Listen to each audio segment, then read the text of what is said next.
diz assim, Colossenses 1,16: porque nele foram criadas todas as coisas, que há nos céus e na terra, visíveis e invisíveis, sejam tronos, sejam dominações, sejam principados, sejam potestades, tudo foi criado por Ele e para Ele. Oremos.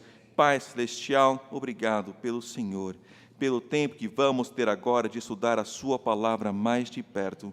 Nos guie em toda a verdade, pois eu peço no nome do Senhor Jesus Cristo. Amém. Podeis sentar.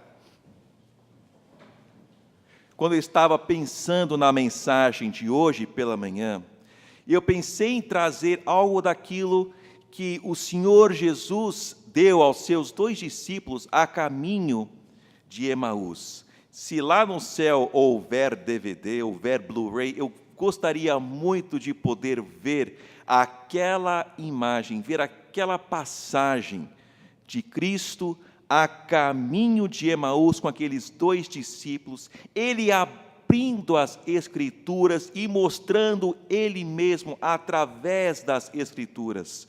Eu gostaria muito de ver isso. Eu pensei em trazer algo assim para os irmãos hoje, mas eu pensei em fazer então uma mensagem / testemunho. O que Cristo representa para a minha vida. E eu vou dar uma lição de casa para os irmãos, lição de culto.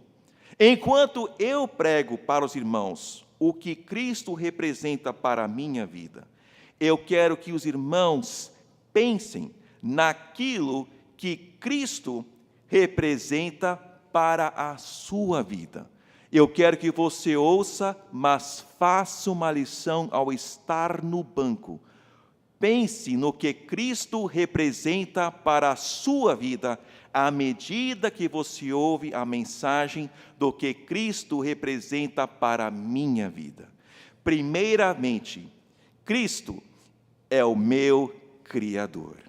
Nós aprendemos isto nesta passagem, nós aprendemos na Escritura que o Senhor Jesus Cristo, Ele é a segunda pessoa da triunidade de Deus.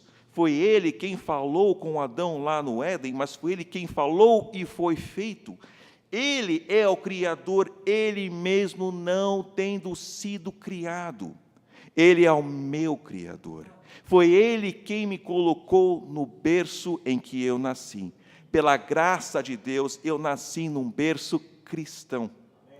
É só pela graça. O meu bisavô, do lado do meu pai, era o beberrão da cidade. Eu estava semana passada em Belo Horizonte, pregando uma conferência, e eu estava com mais um senhor da igreja do meu pai, o irmão Peter Issar. O hotel que nós ficamos ficava bem na frente de um shopping. Então, no sábado à noite, depois do culto, nós fomos jantar naquele shopping. Ao atravessar a rua, estava um jovem deitado na calçada, completamente embriagado. Eu olhei para o irmão Peter e disse: esse era o meu bisavô.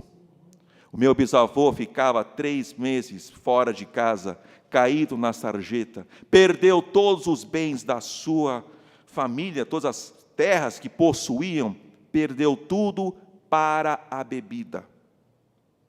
É apenas pela graça de Deus que eu estou aqui hoje, pois a minha bisavó era uma mulher de oração.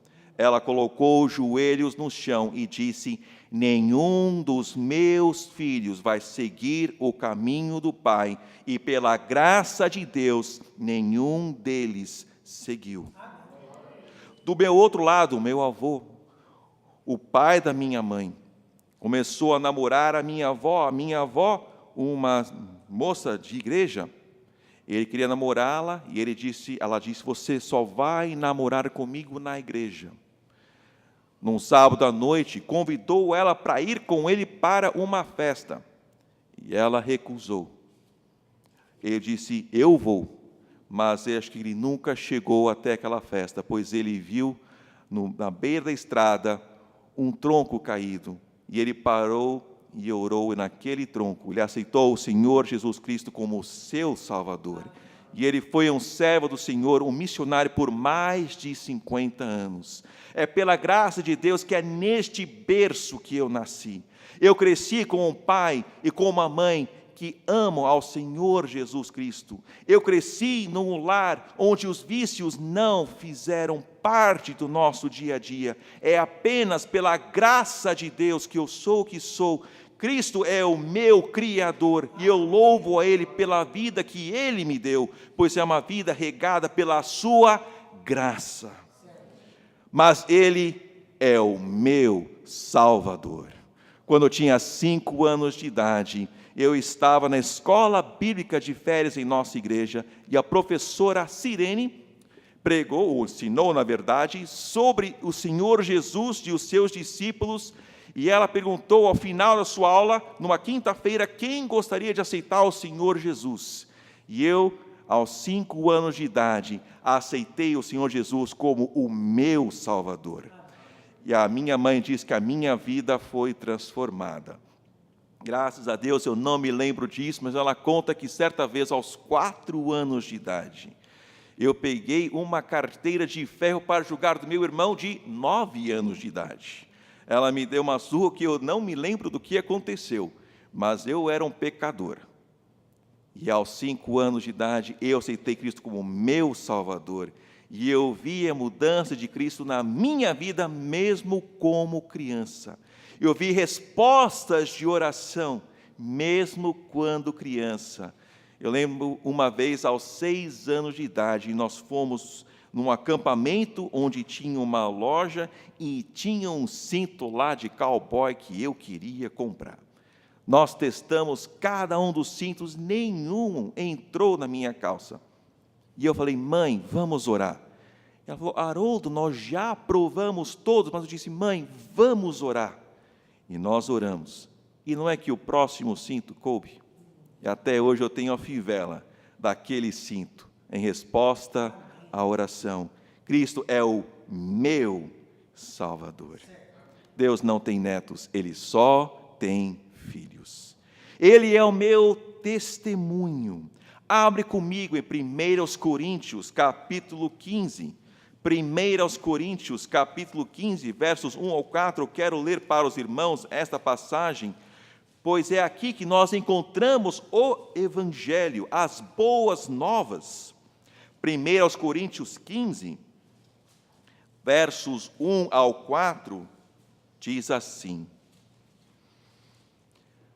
Também vos notifico, irmãos, o Evangelho, que já vos tenho anunciado, o qual também recebestes, e no qual também permaneceis, pelo qual também sois salvos. Se o retiverdes, tal como vou-lo tenho anunciado, se não é que crestes em vão.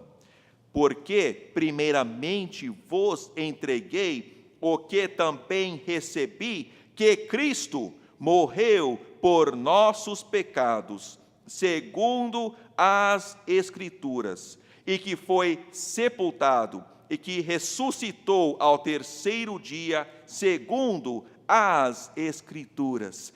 As boas novas são que Cristo morreu por nós. Jesus disse lá em João 3, Ele não veio para condenar o mundo, pois o mundo já está condenado. Em Isaías, ele diz, quão formosos os pés daqueles que anunciam as boas novas. Nós temos boas novas para contar às pessoas que Cristo morreu pelos nossos pecados. Eu lembro na 6ª série, eu estava na escola tendo aula de reforço com a professora TT. E ela estava me explicando a matéria, estavam só nós dois na sala, e eu olhei para ela e falei, TT, Cristo morreu por você. Ela parou, olhou para mim e falou, Haroldo, que lindo você compartilhar comigo a sua fé. Ela não aceitou a Cristo, mas pela graça de Deus, o pai dela aceitou a Cristo. O meu pai tem o privilégio de conduzir o pai dela a Cristo. Mas ela ouviu a mensagem. Como adolescente, eu ouvia ganhar almas e eu tremia nas bases, mas como assim ganhar alma? Como é que eu vou ganhar uma alma? Até que eu aprendi que o que nós precisamos fazer é simplesmente compartilhar o Evangelho. Quem convence o homem do pecado é o Espírito Santo. E quem salva é Jesus Cristo. Quando eu aprendi isso, que eu só precisava compartilhar o Evangelho. Quem fazia a obra no coração do homem é o Espírito Santo, e quem salva é Cristo, que eu só compartilho o Evangelho e só trago a pessoa para Cristo, e é Ele quem faz a obra, é Ele quem salva. Depois daquilo, pela graça de Deus, eu pude conduzir muitas pessoas para Cristo, porque nós só compartilhamos. Quem faz a obra de convencimento é o Espírito Santo. Eu lembro como adolescente, eu fui tentar convencer um professor da USP sobre o Evangelho. Eu não cheguei a lugar nenhum, porque eu estava usando um monte de ilustrações, eu estava tentando, com a minha lógica, convencê-lo. Não deu certo. Mas quando aprendi, espera aí, eu apenas compartilho o Evangelho. O Espírito Santo convence, é Jesus Cristo quem salva. É uma coisa maravilhosa. Eu estava num acampamento, trabalhando como equipante, e trouxeram crianças da cidade, e uma das crianças, ouvindo a mensagem, ouvindo dentro do quarto, eu dando os testemunhos, eu dando os devocionais, na última noite, ele olhou para mim e falou: tio, eu quero estar em Jesus. Eu falei: perfeito. Então, eu expliquei para ele como ele oraria ao Senhor. Perguntei: você quer ajuda? Ele falou: não, eu quero eu mesmo orar. Ele virou o rostinho dele no travesseiro. Quando ele voltou o rostinho, ele estava chorando. Ele falou: professor, e agora eu estou em Jesus. Eu apenas conduzi até Cristo. E é Cristo quem salvou aquele menino. Cristo é o meu testemunho. Mas Ele é mais do que isso.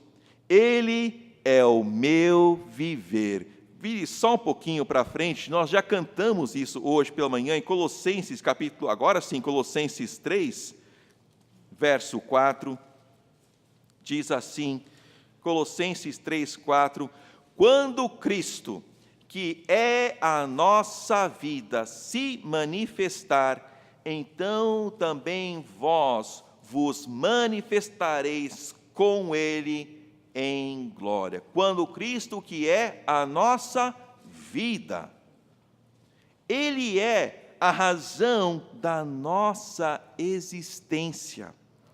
Eu lembro aos 18 anos de idade, na casa da minha irmã Ruth, minha outra irmã, a igreja deles toda diferente, o costume deles, todo culto de manhã, domingo pela manhã, eles faziam a ceia do Senhor.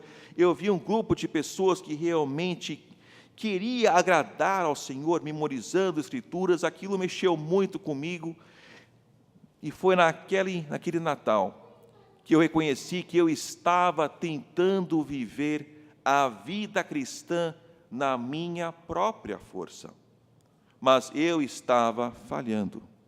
Eu reconheci como eu tinha tanta coisa que não estava agradando ao Senhor dentro do meu coração. Eu lembro que aos 18 anos de idade, eu estava ao banho, eu ajoelhei e eu simplesmente olhei para Cristo. E eu falei: por favor, viva através de mim. Eu senti um peso enorme caindo das minhas costas, e quando eu saí daquele chuveiro, eu falei: Senhor, eu tentei viver, mas eu não estou conseguindo. Por favor, viva através de mim. Eu aprendi naquele Natal a como ler a palavra de Deus, como estudar a palavra de Deus, como memorizar a palavra de Deus. E eu comecei pela primeira vez a realmente procurar a palavra de Deus, eu ler, marcar aqueles versículos que chamavam a atenção para mim. Comecei a memorizar versículos e a minha vida deu uns 180 graus. Mas eu aprendi que Cristo é a razão da minha vida. Ele é a nossa vida. Nós no Natal, nós dizemos, né, Cristo é a razão da celebração do Natal, mas Ele é mais do que isso, Ele é a razão do nosso viver. E eu aprendi também que Ele é o meu Senhor. Vamos para Apocalipse. No final de tudo, lá em Apocalipse, capítulo 21, depois do milênio, quando nosso Senhor cria novos céus e nova terra, aqui em Apocalipse 21,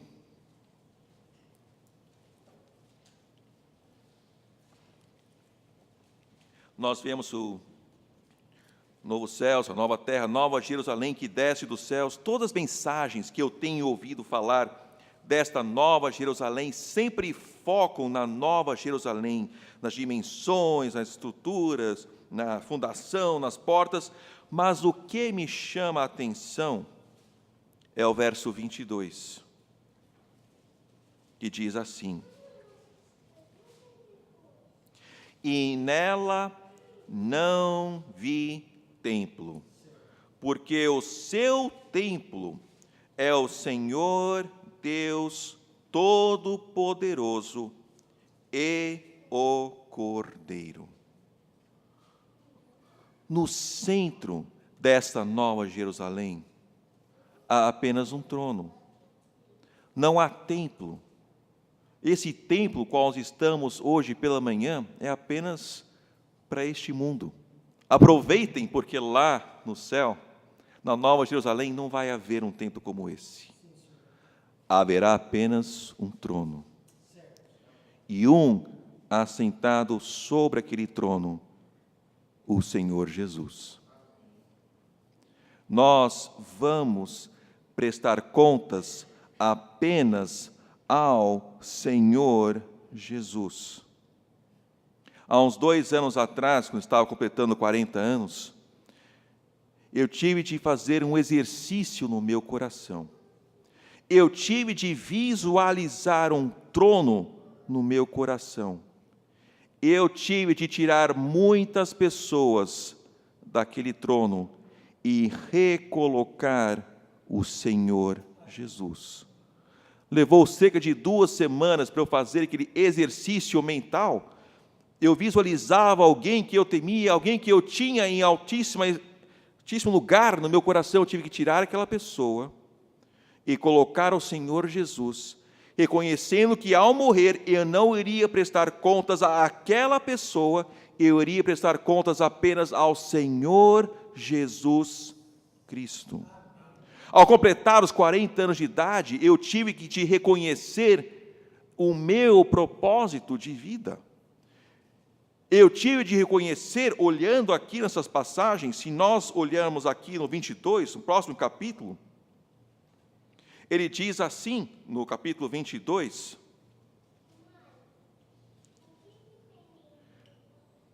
verso 3, e ali nunca mais haverá maldição contra alguém, e nela estará o trono de Deus e do Cordeiro, e os seus servos o servirão.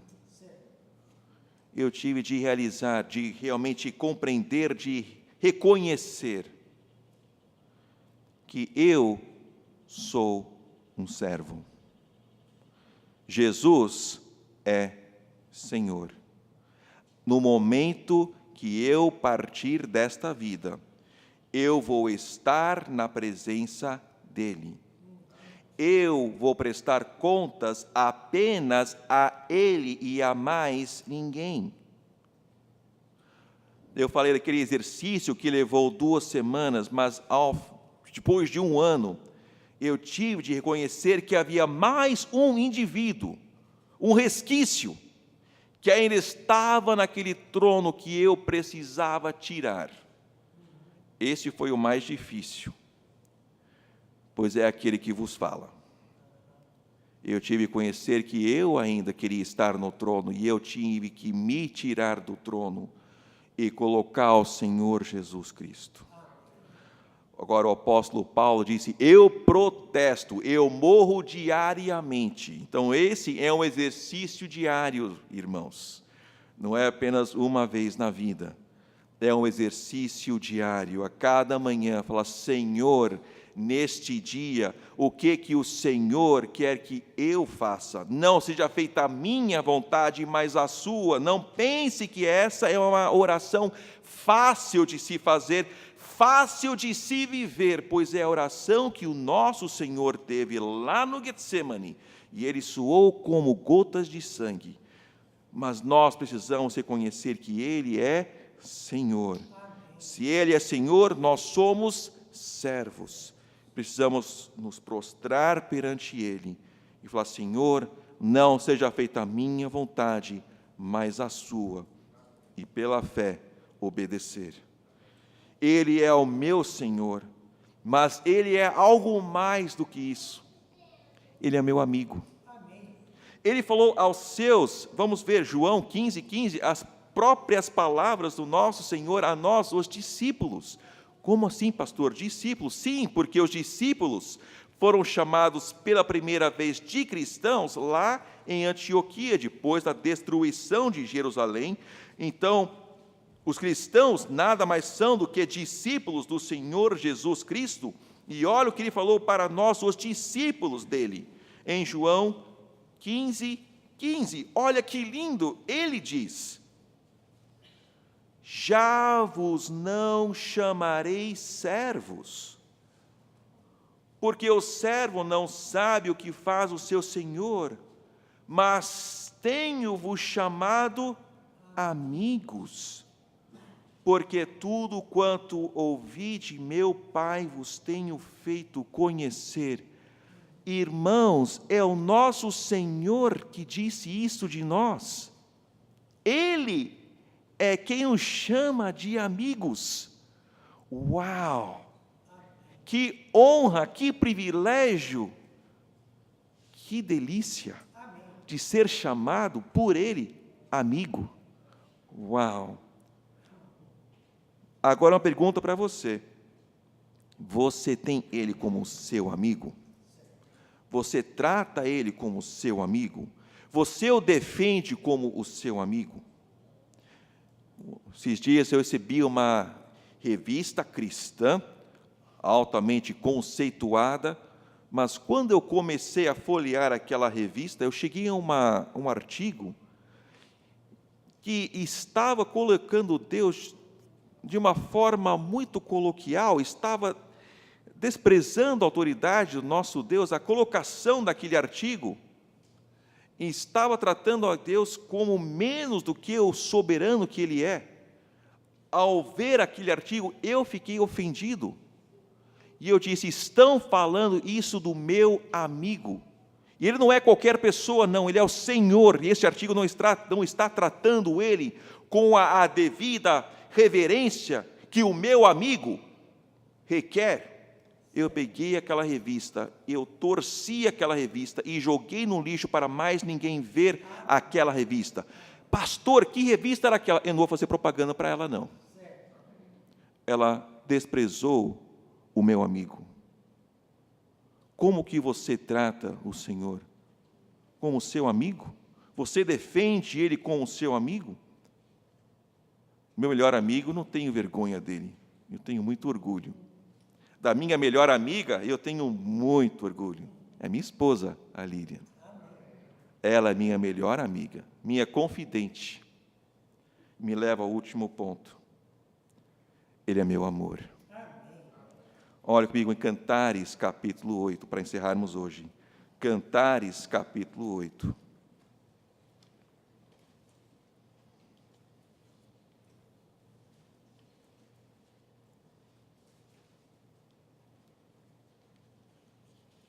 Cantares é um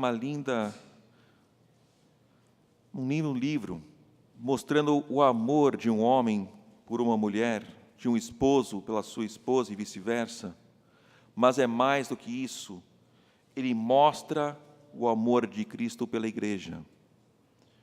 Pois o próprio Senhor Jesus nos chama de sua noiva, nós, a igreja, a qual estamos aqui reunidos, as pessoas, nós somos chamados dele de sua noiva.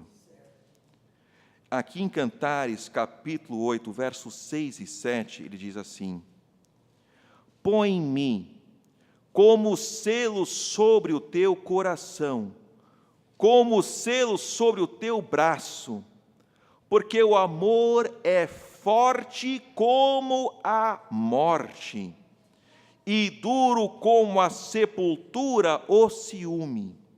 As suas brasas são brasas de fogo com veementes labaredas. As muitas águas não podem apagar este amor, nem os rios afogá-lo. Ainda que alguém desse todos os bens da sua casa pelo amor, certamente o desprezariam. Aqui o noivo, falando à noiva, ele diz: põe-me como selo sobre o teu coração, como selo sobre o teu braço. Nós usamos a aliança, os casados. Nós temos a veia, dizem que vai direto deste dedo até o coração. É justamente isso, esse selo que nós temos. E ele diz: porque o amor é forte como a morte, duro como a sepultura, o ciúme. Não é inveja, não é você tem a faculdade e eu não tenho, eu estou com inveja de você. Não, é o ciúme de querer proteger. Eu não quero que nada de ruim aconteça com a minha esposa, porque eu a amo, eu quero protegê-la. Um mês antes de nós casarmos, eu estava morando lá na zona sul de São Paulo, atrás do aeroporto de Congonhas, na casa dos meus pais, e ela estava morando em Osasco. E nós trabalhávamos juntos lá no centro de São Paulo, na Bela Vista. Ficamos sabendo que havia um louco, solto, um estuprador, lá no seu bairro, em sua região. Eu saía da casa dos meus pais às 6 horas da manhã, acordava às 5, 5h30, e eu dirigia até Osasco para buscar a minha noiva, e depois eu a levava até ao escritório. Por quê? Eu a amava, e eu não queria que nenhum louco colocasse as mãos nela, eu a protegi. É esse sentido desses ciúmes, de proteger. Ele diz mais: o amor é forte como a morte, duro como as sepulturas, e é o ciúme. As suas brasas são brasas de fogo com veementes labaredas. É um fogo que arde de dentro para fora. Não é de fora para dentro, é de dentro para fora. As muitas águas não podem apagar este amor, nem os rios afogá-lo. Irmãos, vocês entendem que este é o amor que o nosso Senhor tem por nós? Lá naquela cruz, Ele desprezou toda aquela afronta, desprezou todo aquele vexame, por amor de nós. Ele nos ama. Quando nós compreendermos o amor que Deus tem por nós, isso vai mudar a nossa vida para sempre. Quando nós compreendermos de fato o amor que Ele tem para conosco, o casamento é apenas uma figura do relacionamento que Ele propõe para nós. O casamento é falho. Eu não consigo entrar na mente, no coração da minha esposa, se não for com palavras. Se não comunicarmos, nós não vamos saber o que o outro está pensando de fato. Mas Ele conhece os nossos pensamentos de longe. Sabe a quantidade de cabelos que nós temos na nossa cabeça. Ele nos entende como ninguém, nos conhece melhor do que nós mesmos, e mesmo assim nos ama. Isso é amor. Uau! E ele fala o que mais? Ainda que alguém desse todos os bens da sua casa pelo amor, certamente o desprezariam. Com o Rafa e com a Dani, se alguém chegar para mim e quiser trocar algum bem pelos meus filhos, eu te dou uma Ferrari pelo Rafa, eu vou rir na cara dele. Se a pessoa diz, não, eu estou falando sério, eu vou começar a ficar nervoso. E se a pessoa insistir, é bem capaz que ela vai receber um nariz sangrando. É o amor que eu tenho pelos meus filhos. Agora eu te pergunto, por que que tantos homens trocam por nada as suas esposas? A troco de nada trocam as suas esposas. Por quê? Se nós entendermos o quanto Cristo nos ama, e nós devemos olhar o nosso cônjuge como Cristo olha a igreja, vai mudar a nossa maneira de tratar nossa esposa, de como nós olhamos para ela. Ele nos ama, irmãos. Cristo é o meu amor. E é Ele quem declara isso para nós. Irmãos, eu compartilhei hoje aos irmãos o que Cristo representa para a minha vida. Mas eu dei uma lição para os irmãos, uma lição de culto. O que é que Cristo representa para você? O que é que Cristo representa para a sua vida? O desafio que eu dou para os irmãos hoje, esta mensagem, o que Cristo representa para a sua vida, é a mensagem que você precisa levar para o seu próximo. Esta é a mensagem que o mundo precisa ouvir. Então, a minha pergunta novamente para os irmãos é: o que Cristo representa para você? Leve esta mensagem para o mundo.